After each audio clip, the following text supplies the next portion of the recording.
Selamat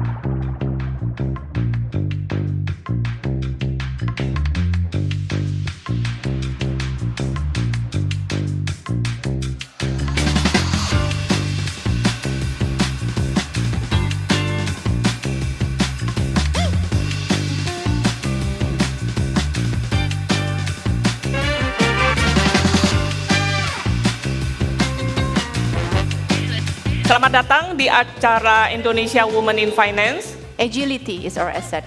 Karena kecepatan itu jauh lebih penting daripada sekedar mengejar perfection atau kesempurnaan di atas kertas. Ternyata perempuan berbisnis itu lebih banyak ditemukan di negara yang low income country karena alasannya job scarcity. Selamat pagi, wanita-wanita hebat, perempuan-perempuan hebat. Saya pasti nanti dimarahin sama Ibu Hani kalau kepleset di sana. Perkenalkan, saya Dayu Dara Permata, CEO co-founder dari Pinhome. Selama 15 menit ke depan saya akan memberikan sharing perjalanan hidup saya, where I started and how did I get here. The topic that I'm carrying is an employee or business owner. It's an option that maybe some of us, if not most of us, are considering right now. I wanted to share how my life started. This was me, GPT generated, with my two younger brothers. I was raised in a, I would say a low middle income family. We started our life in rumah kontrakan. And I remember growing up, I didn't play Barbie atau kitchen toys or soft toys. I was playing, Legos and cars and robots, because those are the things that we all could share, because it's a household with, mostly boys. And that kind of shaped my life, because I then was always thought that as a woman, we could be anything that we wanted. It doesn't have to be something that's like soft or people-related, or something that is more, emotionally driven. I chose to be an engineer. I studied industrial engineering, I graduated, and I knew I always wanted to be in a male-dominated industry. The first job I chose was a job with telco, and that was a short stint because immediately I knew I wanted to learn more of, various different industries. I didn't want to be a specialist, I wanted to be more of a generalist.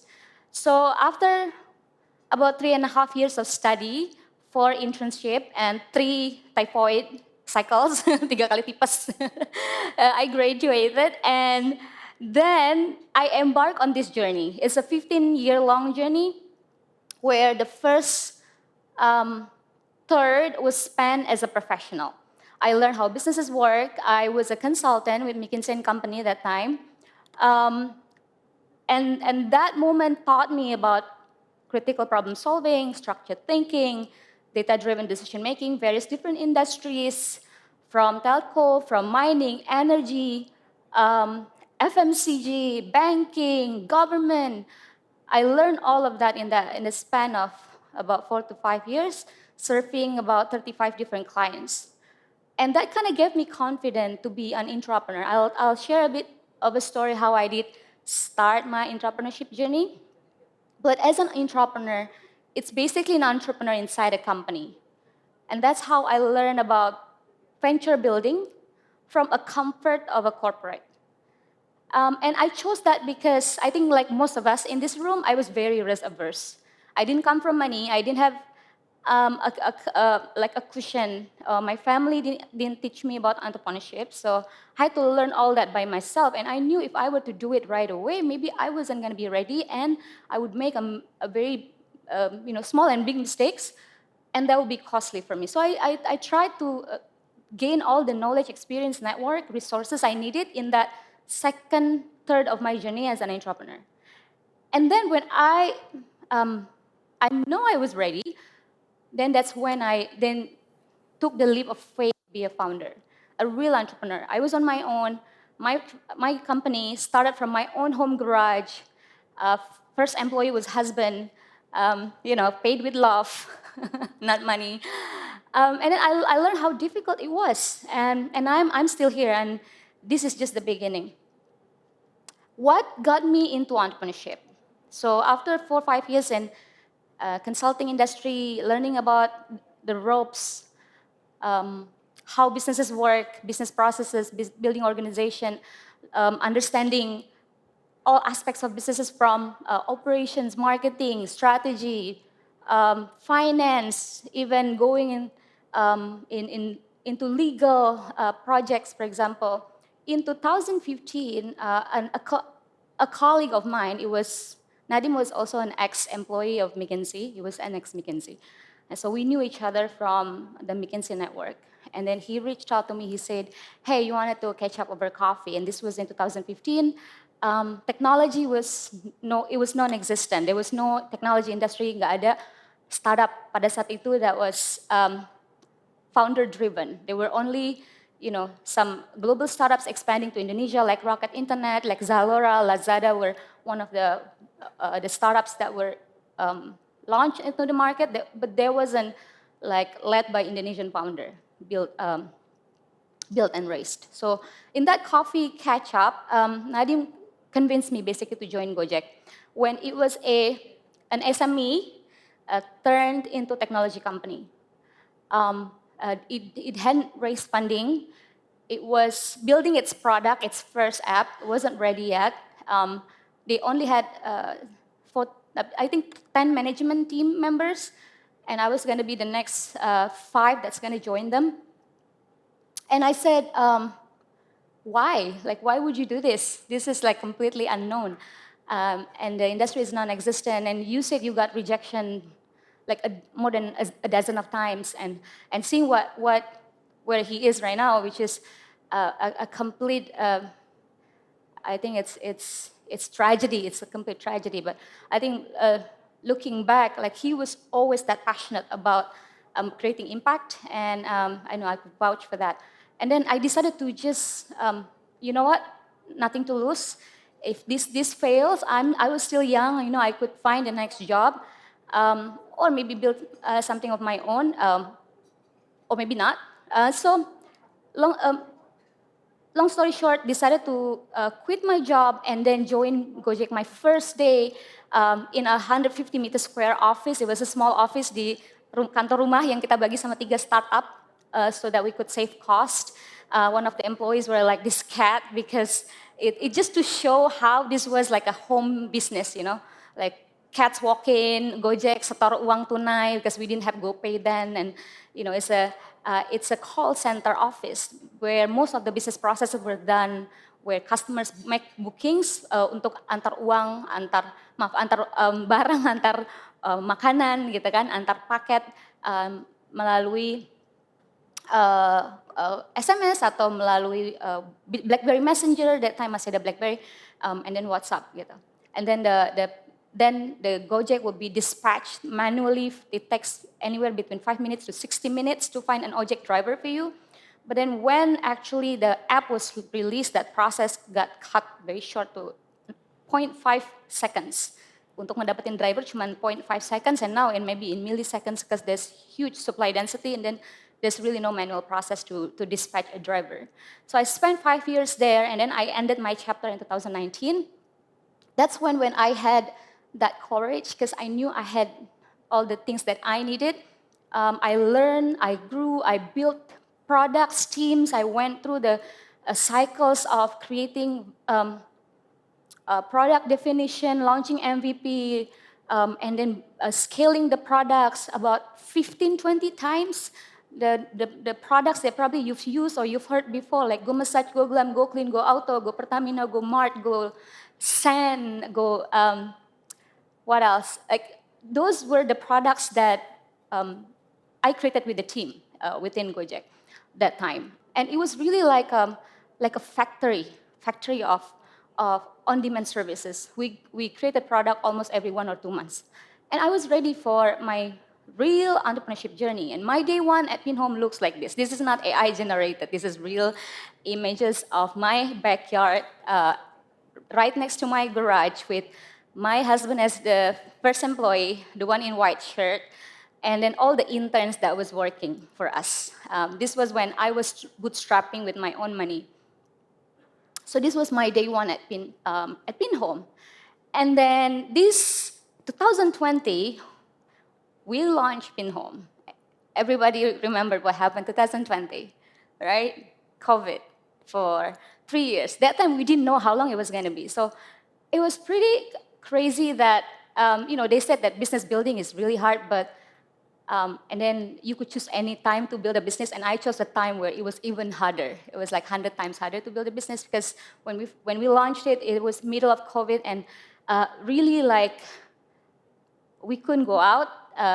We're in property business, so the heart and the most critical piece of property is property visits. You cannot buy property without visiting. It's not a toothpaste or like a fast-moving goods product where you can check out and make a decision very fast. It takes long decisions, 6 to 12 months, and people need to visit, go out, meet with agents, and it was not possible in the first 18 months of our time.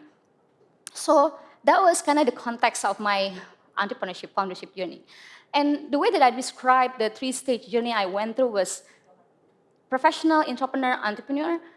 And as a professional, it was like walking on a flat surface. Maybe it takes longer for you to walk to get to where you want to be, but it's flat, no extra energy. It's just, everything is just so well paved, left and right manicured gitu ya. But then you be entrepreneur, you build inside a company, it's a bit harder. You define your product, you build your team, and you need to fight for resources. And that I would describe it as walking in an inclined surface, but still it's smooth,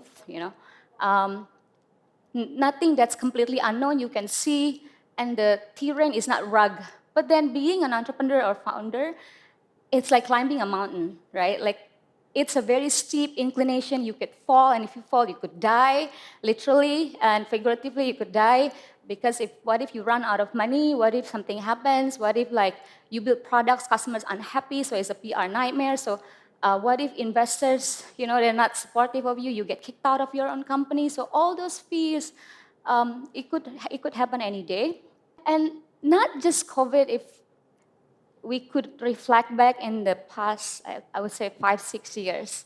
I would say that anybody is building a business today, mungkin sudah jadi entrepreneur 5-6 tahun terakhir, or maybe the past 3-4 years.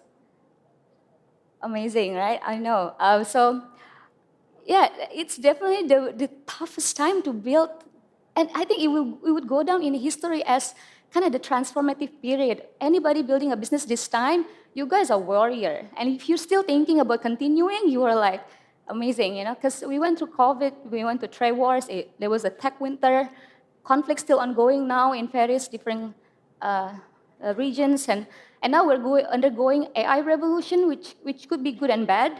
If you can use it to your advantage, it's good. Now I have Jepita, which is my chat GPT. I have Claudia, which is my Claude. I have Gemini, I have DeepSeek. Like these are all my friends, and they work with me every day.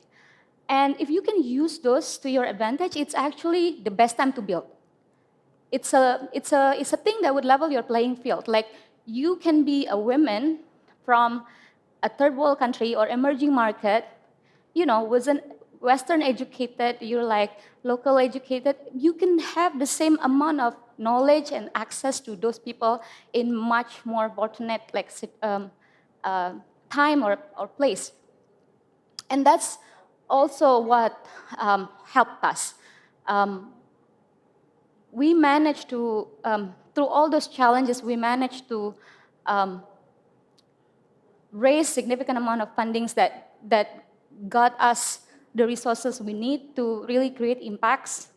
Our businesses today, cash flow positive, which we've been working very hard for the past 3 years. The climate is really challenging. It's the macroeconomic is still not in our favor, but I think with that, it really helps surface the most resilient founders or entrepreneurs. Today, Pinhome, and I'm very grateful for the team that we have. They have brought us to be number one, fastest growing PropTech in Indonesia with highest number of install active users, 100%, actually no, 96% coverage in Indonesia. Karena ada 4% yang hutan lindung, we don't have properties there, can make transactions there, but we're very lucky that we are leading PropTech now in Indonesia. I wanted to close the next 2 minutes by, I won't be able to go through this in detail, but this is a reflection of what lessons I got, and I really hope that wherever you are today, teman-teman semua, seniors and our juniors, we're in different places, but I'm sure some of this might be relevant for you. I went through the 3-stage process. My stage 1 was professional consulting. I'm grateful that I took this journey because if I had leapfrog right away to entrepreneurship, maybe I would have not been as mature or as knowledgeable. I learned everything about problem solving, structured thinking, looking at really system, not just symptoms, and then learning about how we solve today's problems. Now, as an entrepreneur, it's a very different mindset. It's about building something with resources that you have, that you don't have to, kind of source externally. But instead of advising, now I become a builder, and instead of building presentations, now I'm owning initiatives as I'm an operator. And then lastly, 1 or 2 more minutes, becoming a founder, and this is where it gets bigger because you own everything. You own the company, the customers, the employees, investor, the buck stop at you. If there's any issues, then you own it. Credits you have to distribute to the team because then you need the team to feel motivated. Fundraising resources, if it's available, if it's not available, it's your responsibility. And the last 2 things I wanted to say is that from my venture building, if you are building today, it's a very challenging time, but also a very promising time because we are at that maybe the 4th revolution or 5th revolution, the AI revolution. You need to build your company for not what it is today, but the next 5 to 10 years. What's gonna make your company, your business battle tested, timeless, and sustainable. The future is already here, and you need to find the signs, right? And use what is available today. Luckily, very affordable to your advantage. Whether it's AI tools, whether it's the social media, whether it is the network, which is, for example, a CFN network, use it to your advantage. You can build a business as a solopreneur. There's so many women do that, but also as an entrepreneur with just 1 or 2 employees and build a full-fledged product. And it's only possible today. Sebelum ini tidak bisa. And what if, let's say, you are doing a business, but then you have to go back? Don't worry. People do that all the time. We do that all the time. I went back many, many times from my decision. It's intelligent. It's not failure. It's not losing. It's gaining. And it's also about a new chapter begins. The only thing that's wrong is standing because you're fearful. So standing out of fear. So whether you leave or you stay or you return, just keep moving. Thank you. Artinya pada saat UMKM mereka mengadopsi teknologi, maka produktivitas sangat tinggi. When you with your kids, be there. When you at the office, be there. So be there everywhere you go. The most important adalah projectnya atau bisnisnya visible. Then other things will follow. All the best with that. Go with it. Pasti ada jalan. I'm still Susan. I'm still me. I'm with a bigger purpose.